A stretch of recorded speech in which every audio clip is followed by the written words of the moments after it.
Gjykata themelore në Gjilan ka aprovuar kërkesën e prokurorisë themelore dhe ai ka caktuar masën e paraburgimit prej 1 muaji të pandehurit Arianit Slamniku, i cili dyshohet për kryerjen e 2 veprave penale të rënda në fushën e shëndetësisë. Sipas aktvendimit të gjykatës, nga një periudhë e papërcaktuar kohore e deri më 20 janar 2026 në rrugën 17 Shkurti në Gjilan, në lokalin e regjistruar si konsulencë, i pandehurit dyshohet se ka ushtruar veprimtari të kundërligjshme mjekësore dhe farmaceutike.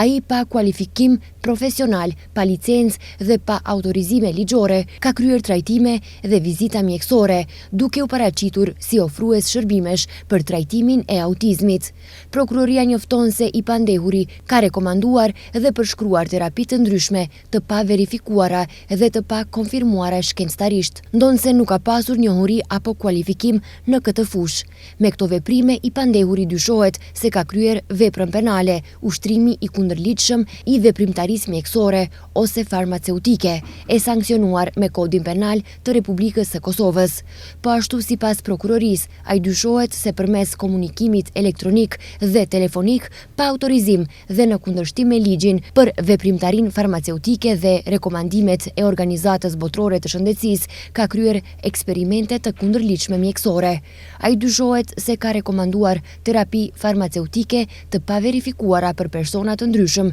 kryesisht fëmijë të prekur nga spektri autik, duke përshkruar terapi të patestuara, kinse për largimin e metaleve dhe shërimin e autizmit në këmbim të pagesave financiare.